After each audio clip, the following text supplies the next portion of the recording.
Central public service commission ప్రతి సంవత్సరం UPSC civil services పరీక్షను నిర్వహిస్తుంది. ఐఏఎస్ మరియు ఐపీఎస్ పోస్టులకు ఈ పరీక్ష ద్వారా రిక్రూట్మెంట్ జరుగుతుంది. ఎంపిక 3 దశల్లో జరుగుతుంది.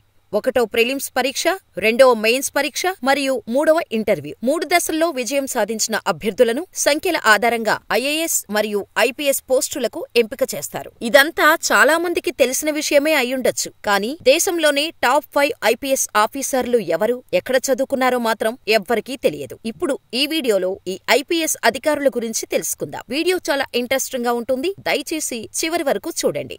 ఐపీఎస్ అంకిత శర్మ. అంకిత శర్మ 2018 బ్యాచ్ ఐపీఎస్ అధికారి. ఆమె తన 3వ ప్రయత్నంలో యూపీఎస్సీ సివిల్ సర్వీసెస్ పరీక్షలో ఉత్తీర్ణత సాధించి 203 ర్యాంకుతో ఐపీఎస్ అధికారిగా మారింది. ఛత్తీస్గఢ్లోని బస్తర్లో నక్సస్ ఆపరేషన్ కు నాయకత్వం వహించిన తొలి మహిళా ఐపీఎస్ అధికారిని. అంకిత వారమంతా విధి నిర్వహణలో బిజీగా ఉంటుంది. ఆదివారం మాత్రం టీచర్ పాత్ర పోషిస్తుంది. ఆమె తన ఆఫీసునే తరగతి గదిగా మార్చి 25 మంది యువతులకు పబ్లిక్ సర్వీస్ కమిషన్ ఎగ్జామ్ కు కోచింగ్ ఇస్తుంటారు. వారందరూ కోచింగ్ కు ఫీజు చెల్లించలేని వారు. పేదరికం కారణంగా వారి కలలు ఆగిపోకూడదని ఆమె ఆలోచన. అంకిత ఛత్తీస్గఢ్లోని దుర్గ్ జిల్లాలోని ఒక చిన్న గ్రామంలో ప్రభుత్వ పాఠశాలలో చదువుకున్న విద్యార్థి. కాలేజీ చదువు కూడా ప్రభుత్వ కాలేజీల్లోనే కొనసాగింది. యూపీఎస్సీ పరీక్షలో విజయం సాధించాలన్నదే ఆమె ఆశయం. 2 సార్లు ప్రయత్నించినా సక్సెస్ దరిచేరలేదు. పట్టు వదలకుండా 3వసారి 203వ ర్యాంకు సాధించి ఛత్తీస్గఢ్ కు మొదటి మహిళా ఐపీఎస్ అయ్యారు. చిన్నప్పటి నుంచి ఐపీఎస్ కావాలని కల ఉండేది. అయితే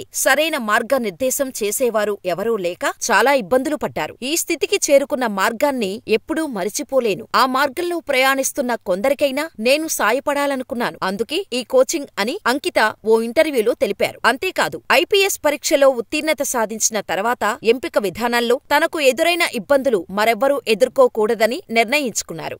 IPS Mridul Kachhawa. Mridul Kachhawa 2015 batch IPS అధికారి. అతను రాజస్థాన్లోని బికనీర్ జిల్లా వాసి. జైపూర్ కామర్స్ కాలేజీ నుంచి బీకాం చేశారు. ఆ తర్వాత సిఎస్ కూడా చదివాడు. ఆయన ధోల్పూర్లో ఎస్పీగా ఉన్నప్పుడు చంబల్ లోయలో 45 మంది డకాయిట్లను పట్టుకున్నారు. అందుకే వారిని చంబల్కు చెందిన సింగం అని పిలుస్తారు. ఐపీఎస్ లిప్పీ సింగ్. లిప్పీ సింగ్ బీహార్ కేడర్ కు చెందిన 2016 బ్యాచ్ ఐపీఎస్ అధికారి. అతను 2015లో యూపీఎస్సీ సిఎస్ఈ పరీక్షలో ఆల్ ఇండియా ర్యాంక్ 114తో ఉత్తీర్ణత సాధించాడు. బీహార్లోని పవర్ఫుల్ ఎమ్మెల్యే అనంత్ను అరెస్ట్ చేశారు. ఆమెను లేడీ సింగం అంటారు. ఐపీఎస్ లిపి సింగ్ భర్త సుహర్ష్ భగత్ 2015 బ్యాచ్ ఐఏఎస్ అధికారి. ఆమె బీహార్లోని నలంద నివాసి మరియు ఢిల్లీ విశ్వవిద్యాలయం నుండి న్యాయశాస్త్రం అభ్యసించారు. ఐపీఎస్ నవనీత్ సికేరా. ఐపీఎస్ నవనీత్ సికేరా పేరు దాదాపు 60 ఎన్కౌంటర్లలో నమోదైంది. అతను 1996 బ్యాచ్ యూపీ క్యాడర్ ఐపీఎస్ అధికారి. అతను యూపీలోని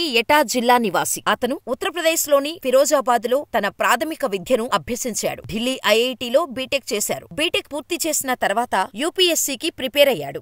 IPS Shivdeep లాండే. Shivdeep Vaman Rao లాండే Bihar cadre 2006 batch IPS అధికారి. అతను మహారాష్ట్ర నివాసి. అతను ఇంజనీరింగ్ చదివి యూపీఎస్సీ సివిల్ సర్వీసెస్ పరీక్షకు ప్రిపేర్ కావటం ప్రారంభించారు. పాట్నా ఎస్పీగా ఉన్నప్పుడు పాట్నాలో క్రైమ్ రేటు చాలా తగ్గింది. దేశంలోనే అత్యంత తెలివైన ఐపీఎస్ అధికారుల్లో లాండే పేరుంది.